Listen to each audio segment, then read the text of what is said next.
information that remains to be seen. That's never stopped us before. Good afternoon, everybody. Welcome to Soccer Made in Portland on the North American Soccer Network. You should be hopefully the beneficiary of some bells and whistles, thanks to Trevor. We're going to jump right in because we've got a lot to talk about in a shortened show. This is Mao, of course, speaking. Kelly McLean is here, and we are also joined, we're very happy to say, by Buzz Carrick. You know him from thirddegree.net and covering FC Dallas. And Buzz, how are you doing today? I'm excellent. How are y'all?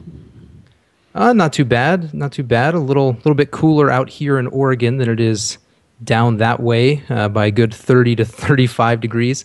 We'll be happy about that. The players may not be tomorrow. We're gonna sort of flip the show backwards a little bit, and we're going to talk about tomorrow's game first. Preview the FC Dallas match for the Timbers, and then go back and talk briefly about the loss against Chivas USA that occurred on Wednesday. And since we have Buzz, we're going to start with Dallas. And I guess the biggest question to start with is the one that everyone's asking, but that's all right. We'll do it anyway. What's sort of the deal with Breck Shea at the moment, and what is the likelihood that he may or may not play against the Timbers tomorrow in Frisco? Well, the deal is multiple faceted in the sense that it's been a tough year for him. As you mentioned before we came on the air, when we were talking about it, there was a quote in the game on this Wednesday where they mentioned that Breck's missed 75 training sessions, now 76 today. He did miss today for a coach's decision to not let him come to practice. And obviously his form is really slumping. Now you're talking about a young guy who's been having a lot of success, and so he probably is not reacting really well to the form he's in. Part of that also is that with as many injuries as Dallas has had, which everyone has injuries, but they really are a staggering amount of man games that have been missed. Breck is getting keyed on when he is in the game. This is no longer when David Ferreira was not there, when Blas Perez is not there. It's like everyone's looking at Breck. So you're getting 2 or 3 players on you. So it's not going easy for him, and he's not reacting well. He and Schellas had a little blow up when he came off the field, and then so Schellas, presumably from that, held him out of training today. Technically speaking, he will be eligible to play tomorrow. Will he bench Breck Shea? Will Coach Schellas? My guess is that he probably will, because this has happened before.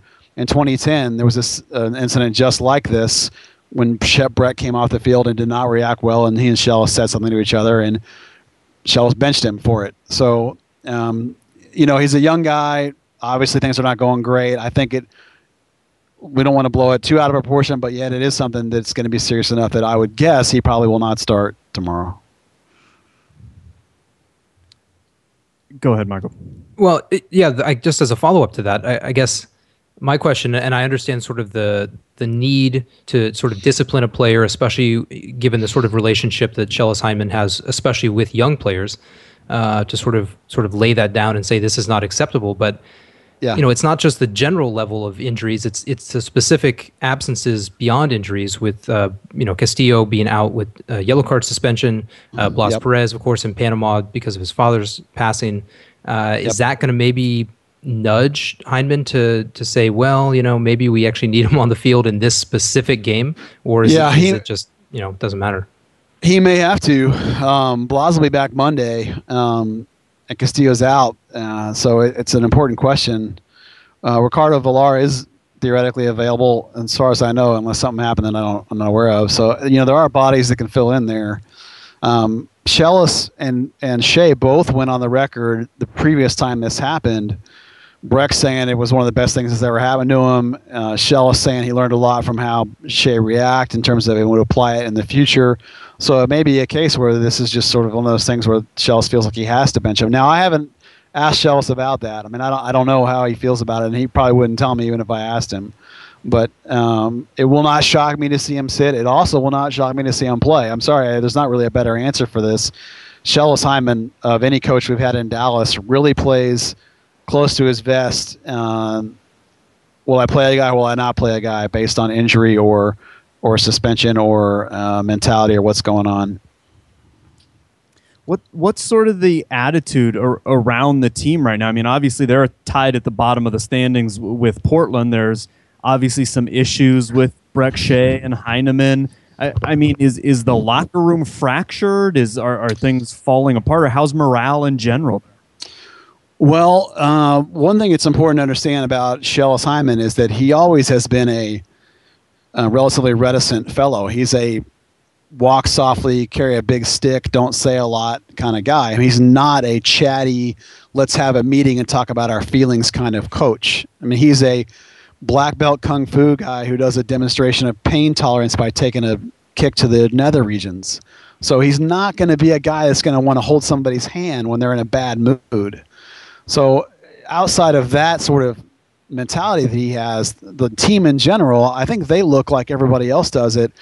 The staggering amount of injuries they've had, and say you've had as many as 7 starters out at a time. And MLS, as we all know, is a league where you miss 1 or 2 key guys and you're in trouble. There's just not enough.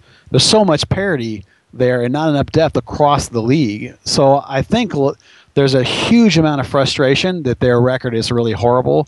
There's a ton of frustration about the amount of injuries, but I don't think people are turning on Shellis. I think there's just a lot of upset feelings and hurt feelings about how bad things have gone this season. But yet you watch them play, especially once they've gotten a couple of key players like David Ferreira back, and they don't seem to be giving up on games. I mean, they came back, deserved or not, they came back against San Jose. You know, they keep fighting against teams, and they don't throw in the towel and roll over. So things are moving in a semi-positive direction. I mean, I don't think they're going to make the playoffs. I think it's too late. But, you know, I don't think it's a question of the team turning on the coach.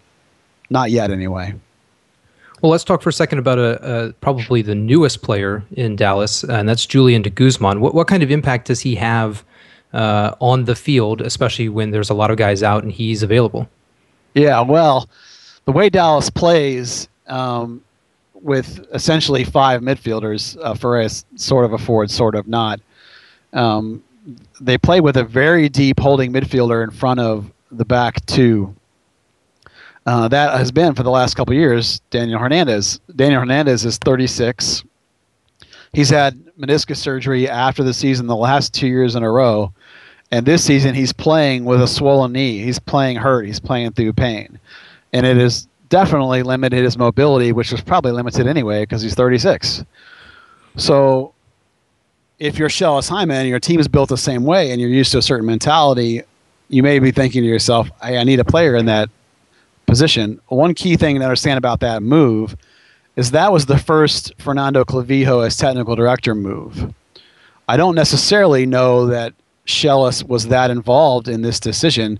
Clavijo used to work for what is this? The agents group called Sports USA, something I can't remember exactly what they're called. He was their president of soccer operations in the United States. They represent de Guzman. So de Guzman is a player that Clavijo knows intimately, and this is the first Clavijo move. So it'll be interesting to see how it works out in terms of Daniel Hernandez, who's Shellis' biggest guy, is his captain of captains. Now Clavijo brings in a player at the same position who I am pretty convinced they actually need. I think it says a lot about the state of Daniel Hernandez's knee that they made this move. But Portland, Sorry, go ahead. Portland only has 2 points on the road so far this year, and one of those came at Dallas earlier in the season. Does that play in at all? I mean, is this just a completely different game? Is the Dallas lineup even close to what it was? I mean, it was decimated back then. Is it still sort of in a similar state? Well, it's still kind of a mess when you have people like Blas Perez missing from his family death, which is certainly 100% understandable, and also he's been hurt. Castillo's going to be missing. George John and Hugo Emilo are both still missing. John has been cleared to play as of today. That doesn't mean, of course, that he's going to play. You know, you've had 2 guys that have been there and done a pretty good job. George just come off a concussion, so I wouldn't expect him to play either. So you're going to see about the lineup is better, and obviously David Ferreira makes a huge difference, but I think there's still kind of a mess. But at the same time, it's going to be considerably hotter here this time. It probably will be almost, if not 100 degrees, it might actually be even over 100 degrees at kickoff time. It stays hot here very, very late. And there's also a sort of a sense with this team, I think, that the first half of the season is over, and now let's think about moving forward, and let's think about the pieces we have that's coming back. So I think you're not going to see a lot of similarities between the two games. Now, does that mean Dallas is going to win or Portland's going to win? Who knows at this point. It will be very difficult conditions for Portland because it's going to be very, very hot here. Yeah, I think it's worth remembering that the game down there last year was 4-0 to Dallas, and sort of all the reporting here was that it was unbelievably hot temperatures, and I think the kickoff time temperature was 93. So Yeah. if it's going to be in upwards of 10 degrees hotter even than that, I mean that was as bad as Portland looked at any point last season. Just couldn't handle the heat, and road games always being a problem. Well, how do you sort of see things playing out? Obviously, there's going to be some questions that need answered between now and kickoff as far as who's actually going to step out onto the field. But if you had to kind of venture, what do you think is the sort of the way it goes? Well, I think a lot of that may depend on how Portland fares. You guys have a situation up there that's new and fluid and tenuous as well. So it's hard to know what kind of team is going to come out, what kind of mentality is going to come out, or even who's going to come out. And that's true for both sides in this game. My guess is that Dallas will try and play a lot of possession play because of the heat. They're going to want to try and make Portland chase or run. My guess in response to that, Portland will not want to chase. They're going to want to sit and let Dallas sort of pass it around. So if I have to guess, my guess is that Dallas is going to be passing the ball around midfield a lot. And without a pure striker yet, Perez is not back. They haven't been able to sign anybody yet. You're looking at a 1-0 or 0-0 or 1-1 game probably. I'm predicting slow and not necessarily vertical game. Well, I think probably a good guess there. I think, especially based on the way Portland played in the heat down there last year and kind of their turmoil they're in right now, I think a lot of people up here are probably expecting a similar type of game. Well, Buzz Carrick, thirddegree.net, thanks so much for taking a few minutes and coming on and giving us a little look into Dallas. My pleasure, anytime. Yep, and we'll take a quick little break here, and we'll be back to give some thoughts on Portland and go back to talk about the Chivas match. So we'll be right back. Yes, that's right.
Welcome back, everybody. Thank you for your patience, and thanks again to Buzz Carrick for coming on.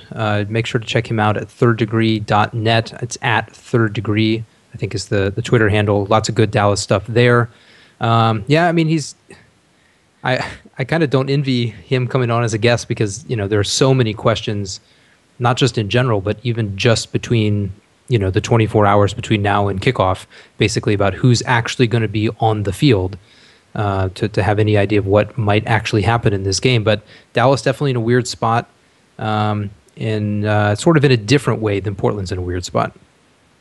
Yeah, like he said, I think a lot of people would probably just predict some type of low scoring, a 0-0 draw even.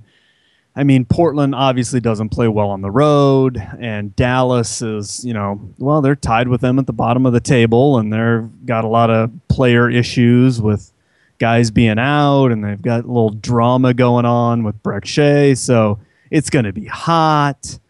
This could, I hope it's not a replay of sort of the Chivas snooze fest that I think a lot of people thought it was, but it certainly could be. And like Buzz said, in that kind of heat, it's possible that Dallas may just want to move the ball around and just try to get Portland to go and chase it. And Portland may not. They might just say, well, it's hot out here. We're not going to go chase it. You come in here, and then we'll play some defense and go from there. And you could have two teams that are just happy to kind of keep it slow and take it easy. And so who knows what kind of a game we're going to see. And especially if Portland fills the midfield again, which I think is probably the likeliest scenario. It doesn't seem that Gavin Wilkinson really wants to change from the 4-2-3-1. And I guess that's sort of where we should talk about. We're going to go back, as I mentioned before, and talk about Chivas, the game from Wednesday, in just a couple minutes. But we should talk about this game coming up from a Portland perspective while we're on it. And we've heard the term squad rotation a bunch. And the question is, what does that mean exactly? Does that mean just simply the rotation of players to keep guys from becoming too fatigued? Or is it an easy way to excuse benching certain players given their performances? Now, this is something we were talking about before the show, and it's worth sort of repeating. Something that was sort of a key to what Gavin Wilkinson said in the lead up to the Chivas game was, he wrote off the Galaxy game. He said, this one's on me, and the players aren't necessarily accountable for bad performances. Maybe I didn't communicate well enough what the roles were, blah, blah, blah. And going into the Chivas match, the sort of company line was, in this game, we will hold players accountable for their performances. Now, we're going to find out if that's true or not, and it may be, or it may be and done under the guise of squad rotation. So without going directly into our predictions, what do you think the chances are we see some significant rotation of players?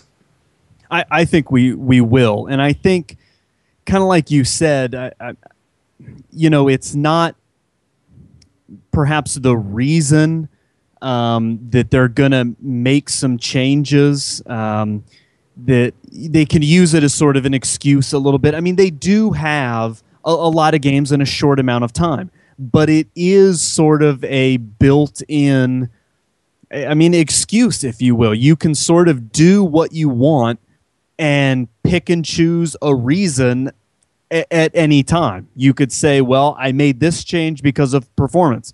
I made this change because of we need to rotate players because we've got a lot of games in a short amount of time. So, who knows really which is which, and it may vary from player to player, but I think we will see a lot of changes. I wouldn't be surprised at all to see Smith not in the starting lineup, and that could be one where, maybe Gavin just comes out and says, hey, I said I was going to hold people accountable for their performances, and I didn't think it performed real well, and so I'm going to change him. We could see Horst back in there, and that could be an example of where Gavin could say, we're just doing a little bit of squad rotation. So he kind of has, I think, two reasons to do whatever he wants to do. I think he's going to take advantage of it. I wouldn't be surprised to see Jewsbury not start. I wouldn't be surprised to see Nagby not start. You mentioned the possibility that Chris Boyd, you wouldn't be surprised to see Boyd not starting. I think he's going to use it as an opportunity to do whatever changes he wants to make because he's got two excuses or two sets of reasons to choose from. And at this point, I think, I'd said after the Colorado game that the playoffs are out of the question. I think most people now have sort of resigned themselves to the playoffs are not going to happen. And realistically, Gavin's got to sort of know, realistically, the same thing. He set this goal of this guesstimation of 45 points he thinks will get him there. Even if you ask Gavin right now, he's got to say that is just, it's further and further out of reach. I mean, the chances that we really get there are slim to none now. So he has no other excuses not to change things up. He's got every reason in the world to do or try whatever he wants to. I think he probably will. Yeah, I agree. I mean, it's going to be. I mean, yeah, why not? I guess it should be the party line at this point because there's certainly nothing to lose.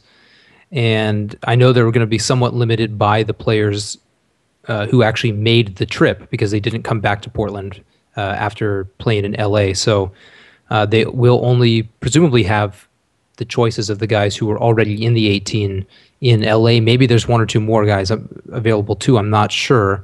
We did hear that Frank Songo is going to be at least available. Whether or not he plays is another question. But yeah, I wouldn't say that we'll see Footy and Smith and Jewsbury and Nagby and Boyd all rotated out. But I think of those guys, I think those are sort of the most likely guys if there's going to be rotation. And Gavin did say to Paul Bucher of the Oregonian that there will be one or two changes. Now that could mean a few, or that could literally mean one or two.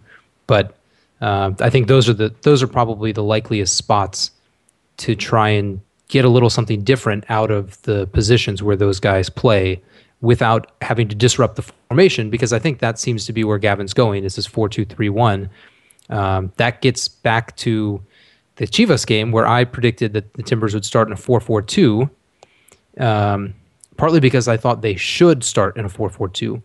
And I mistook my suggestion for possible reality. And they absolutely did not start in a 4-4-2. Could be debated that they maybe should have been in that formation, but they definitely weren't. You were also wrong, by the way. Went against your better judgment and were punished for it, suggesting that the Timbers would win a road game. And Trevor read the tea leaves correctly, or just woke up and remembered that it was the regular world and predicted that the Timbers would lose an away game and was correct. Yeah, I'm not going to make that mistake. That's not going to be my prediction, but if I was going to make a prediction along those lines, I wouldn't make that mistake again. Well, what were your thoughts then on the Chivas match? It seemed as though the overwhelming sentiment was just that it was a snooze fest. It was a boring game. It was blah. And I didn't really have too many thoughts on it. I thought, they played decent in the second half.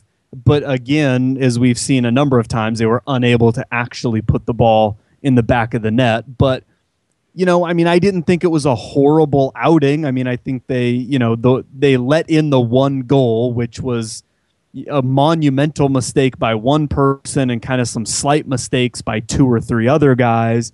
But I didn't really think they were giving up chances left and right or anything, but they weren't really creating chances left and right for themselves either.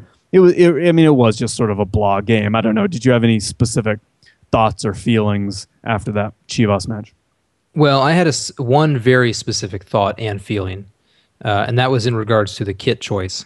And they went with green shorts, and I'm sorry, I don't know who the hell makes that call, but you can't go that way. Why? The Timbers were 0-5 last year wearing all green. They didn't get a single point in games wearing all green last year, and they played Chivas, who was wearing blue shorts. So why in the world would you need to wear also dark colored shorts when your sort of natural short choice is a contrast with Chivas's blue? Why make the change? I don't understand. So I didn't get it from that perspective, and then the sort of the built-in, weirdness about the record. I mean, obviously it has nothing to do with the actual kit that they're wearing, except for the fact that they only ever wear all green on the road. So I don't know. I just didn't understand why they would do it, and it now is 0 wins, 0 draws, and 6 losses wearing all green. But my actual feeling about the game that has something to do with the actual game is I thought it kind of justified what I was saying on Tuesday, to be honest. I mean, the Timbers were fine against Chivas. They weren't great.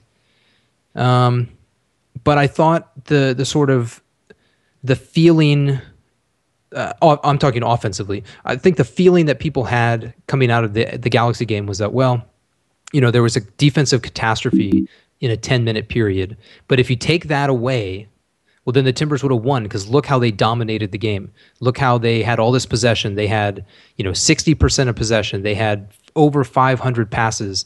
They had all this kind of stuff, all these sort of indicators that they were doing things exceptionally well. And if not for the defensive collapse, they should have or would have won the game, or what have you. And I basically said that was nonsense, that those stats came purely from the fact that the Galaxy just totally dropped off after they were ahead by 3 goals before a half an hour, and just let the Timbers do what we might end up seeing Portland let Dallas do tomorrow, which is just keep passing the ball all day long. It doesn't mean it's actually going to amount to very much.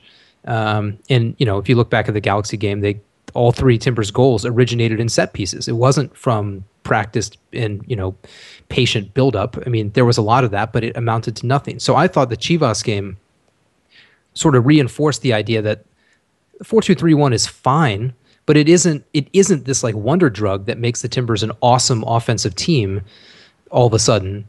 Because if it was, they would have done better than 2 shots on target. If it was, they would have had sustained attack that really threatened Chivas. There were a couple of times where the Timbers, made it less than easy for Chivas, but for the most part, they were, the passing was sort of in their own half.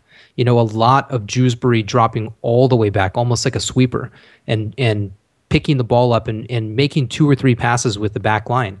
I mean, that's completely fine, but that sort of pads, if you will, the stats. And I just didn't think that that they looked anywhere near as good as people thought they should coming out of the Galaxy game. Now the stats were still good. 86% passing, that's the best ever this season for the Timbers, almost 500 passes. But what they didn't do was just put one in the net, like you said. And someone mentioned to us in the chat box that the stats were the same. I mean, you look at the attempts on goal, 15-14, shots on target, 2-2, shots off target, 10-9, block shots, 3-3, corners, 3-4. I mean, all the way down the board, fouls even, offsides even, everything down to possession being almost even, passing was within 2 passes. I mean, percentage was exactly the same. It was 2 teams that aren't very good playing a pretty slow, uninteresting game pretty much the same way, except that when the time came to actually get one in, Chivas put it in. And unfortunately, in away games, that's kind of what the Timbers do.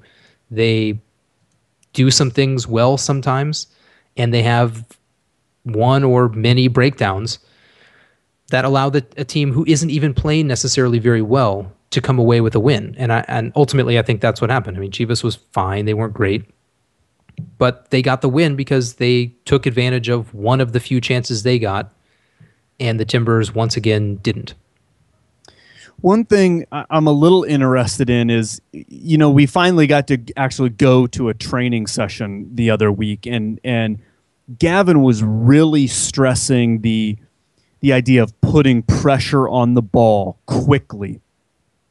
And if you go back and watch the first 10 or 15 minutes of the Chivas match, the Timbers were putting a ton of pressure on Chivas. Whenever Chivas got the ball, Portland was stepping, they were marking, they were trying to put pressure all over the field. Guys were closing down quickly.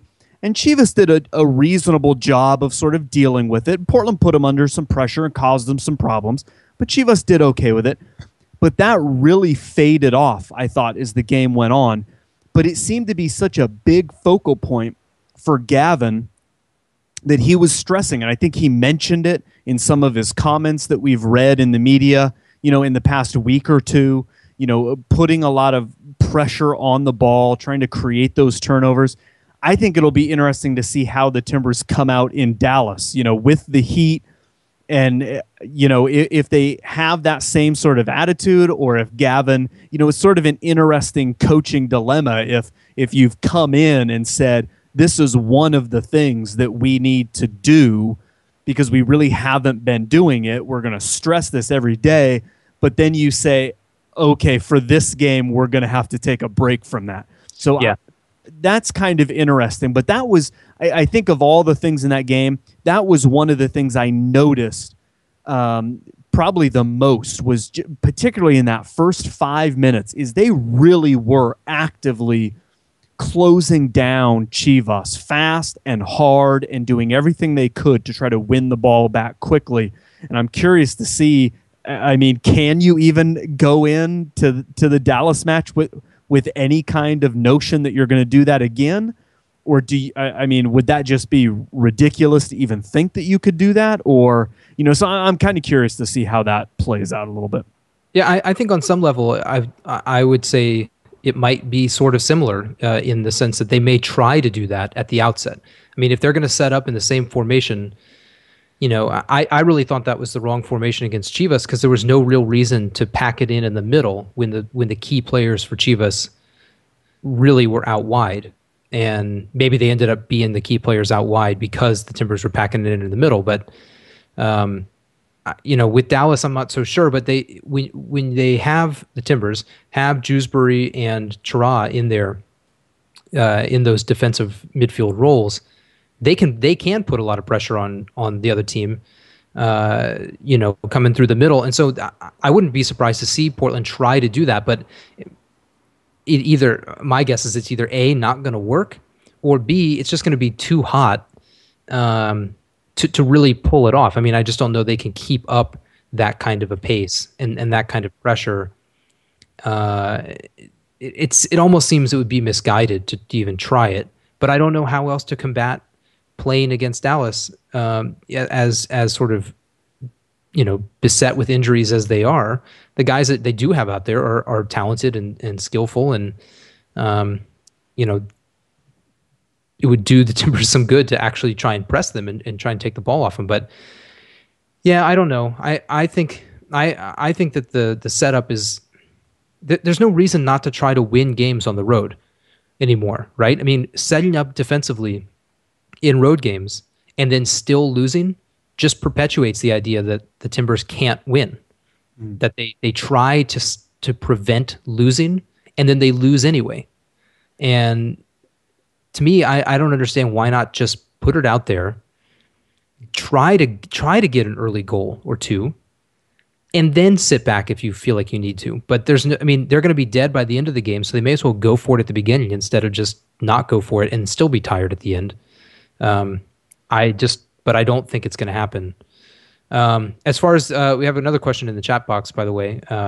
What do we think about getting younger players time if the starters aren't going to perform? And I think that's something that isn't going to be addressed yet. I think if it's the end of the year and guys are still not performing, then I think we could see the likes of Rincon, maybe, or Kowalik. I very much doubt we'll see any of Charles Rinkin even in the 18 at any point this season. But it definitely isn't going to happen tomorrow because they don't have those guys with them on the trip. So it doesn't matter how bad guys played or didn't play on Wednesday in Chivas. They've only got the option of who they brought on the road trip. But I would be in favor of seeing Sebastian Rincon at some point in the season. Otherwise, what was the point in signing him? I mean, you might as well at least put him out there, give him the chance to run around a little bit, sort of the way Brent Richards did. It didn't amount to anything in the end, but at least it gives him the confidence that, hey, one day I might get picked on a semi-regular basis for the 18. And the same goes for Kowalik. I mean, we've sort of seen him do some good things, in the preseason, and he can play right back. So I think eventually those guys could make their way in, but not anytime soon. I think Gavin's going to stick with the guys because ultimately this is a referendum. His performance as a coach is a referendum on his job as a GM on some level. I mean, they sort of fired John Spencer saying he's not the right way to go, but now the onus is on Gavin to sort of prove, well, these players that he was largely responsible for bringing in are in fact the right players and are worthy of being here. They just need a different permanent full-time coach. And if they keep putting out performances like we've seen, he may desperately hang on to try to get something out of these players that he brought in instead of trying to, give young guys a chance to develop, because ultimately that may just not be in his best interest. I don't really know if that'll happen or not. And then another question really quickly, did we preview the Dallas game and not mention Marceline? James did get 1 minute in the game on Wednesday in San Jose. He came on in the 89th minute. I meant to ask Buzz, and I kind of forgot, but it is possible that he will play, and he is likely, I would say, to be in the 18. And have you moved on, Kelly, is the question. Well, I mean, obviously I've moved on a little bit just because I don't get to keep tabs on him, keep up with him every day. But I'm still a big Marceline fan. I think, you even mentioned it earlier, that idea that Jewsbury was coming back so deep to pick up the ball and get that movement started from that deep position. And we've seen a lot more of that since Gavin has taken over from Jewsbury and Chara. We've seen a lot more of that combined with more short free kicks, just restarting it real quickly and passing it to the guy who's, nearest by and just getting the ball going in, combined with Troy Perkins rolling the ball out and throwing the ball out more. And it's just kind of interesting that is exactly what I always said Marceline does. He loves to come back deep and get the ball off the defenders and just start facilitating the ball movement from there. I think it's interesting that we're seeing more of that now. Clearly, we knew it at the time, but clearly we know that John Spencer hated that idea as a style and system of play. And it's just sort of getting reinforced now. And I'm sure whatever happened, I don't think Gavin's saying, boy, I wish, Marceline were back here now or anything. But I do. But yeah, I wish him well. And who knows, maybe he'll be the next player to leave Portland and then punish them in the next time they play him. Yeah, the signing of Julian de Guzman does make it less likely that we'll see much of James. Especially tomorrow. But when he was playing, when he first moved to Dallas, they brought him in almost specifically because Daniel Hernandez was injured and out of the lineup, and they needed someone in that deep role where Heinemann seems to like to kind of get things started. So I think we'll see de Guzman rather play. But like I said, James was in the 18 the other night, and it wouldn't surprise me to see him in there again. I'm sure he'll have, if he is, he'll take the opportunity to say hi to some guys that he spent some time playing with here with the Timbers. Well, let's get to our predictions then, as we sort of have hopped back and forth.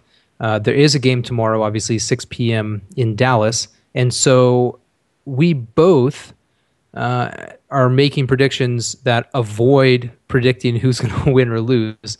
That has not served either of us particularly well in predictions. I am going to suggest that of those rotated in the squad rotations, David Horst and Mike Chabala will be in the starting 11 in place of Footy Dansu.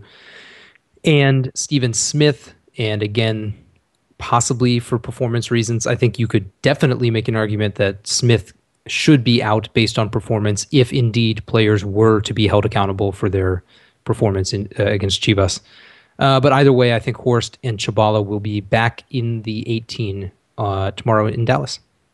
I think Nagby will be removed from the starting lineup, and I think it's a performance issue. Regardless of what, if it happens and there's a reason given, regardless of that reason, I think it might be time to sit Nagby. I mean, again, it's weird. He doesn't really make a lot of mistakes, but he just really hasn't been bringing anything to the table. You know, he keeps possession of the ball. He does that really well most of the time, but he really hasn't contributed to any, goal scoring opportunities, creating any real fluid attack going on. And I thought that removing him so early in the Chivas match, I think that might have been a bit of a signal of things to come, perhaps. So I'm thinking that Nagby will not be in the starting lineup.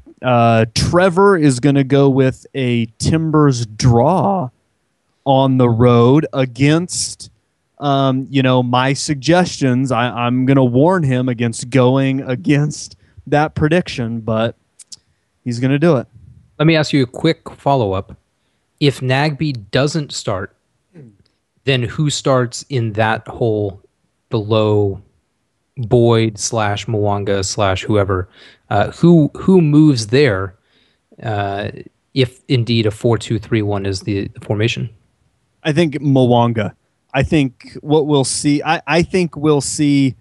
I'm not making this my official prediction, but just sort of on the side. I don't think Jewsbury is going to be in the starting lineup either. I think it's going to be Chara and Alexander as those center midfielders, and I think it's going to be Al Hassan, Mwanga, and Songo across that middle as the three, with Boyd up top. And Perkins with the armband? And Perkins with the armband. Okay, that has been changed to your official prediction. Okay, well, that would definitely be interesting, and I think regardless, we could learn some things about this team in this game. I mean, it's easy, I think, to say, well, it's going to be really hot, so no matter what happens, we can't really glean anything from the performance. And obviously, we don't know yet what the performance is going to be, but if Gavin is willing in this instance to make some moves, even if it's under the guise of squad rotation, that I think would be a major change from the John Spencer era. And to this point, we've seen some sort of changes in emphasis, but not really any real changes in the way things work, at least as far as the way they end up working on the field. And I think if Gavin's willing to pull the plug on somebody, even just for a game, just to say, you were bad last game, and so you don't deserve to start in the next one, or maybe you're not the long-term answer, or maybe you want to give another guy a chance, whatever, that was not John Spencer's forte necessarily, and or at all. So that would be very interesting and could possibly ultimately bring some of these other guys into the 18 for the first time, maybe onto the field, maybe not. We'll have to wait and see. Quickly, very, very quickly, fantasy, I dropped to 30th. I'm sad to say I added Chris Wondolowski, who abruptly ended his scoring streak once he joined my team. And Trevor is, he heard that you were saying the second page was pretty cool, and he's making his charge down the table to try and catch up with you in the second page. I'm getting lonely back on the second page. Oh, yeah. I mean, Trevor's in 49th, so he's getting close. Kelly, you're in 55th. In all honesty, it wasn't a particularly great midweek fantasy performance by any of the three of us. And our top three remains the same. And I would be surprised if someone breaks that top three. Maybe they change positions a little bit, but those guys seem to be running away with it a little bit. So make sure to change your teams, because the entire weekend is on a separate week from the midweek stuff, which you probably know if you keep up with it, but do it anyway. make your changes. There's one free transfer. And yeah, we'll be back on Tuesday morning, and we'll have some idea of what happened in the Dallas game. We'll also talk a little bit about the Aston Villa friendly on some levels, since that'll be coming up on Tuesday evening. So join us then, and make sure, since we didn't mention at the top, to check out iTunes, check out nasn.tv for all of our archived shows, RSS feeds there too, if you prefer. But either way, we'll be back on Tuesday. So until then, this is Mao. And this is Kelly. We'll see you next week. Yep, speak to you then. Yeah, won't you come back? Hey, mama, yeah, please go back. Yeah, won't you go back? Hey, mama, to let you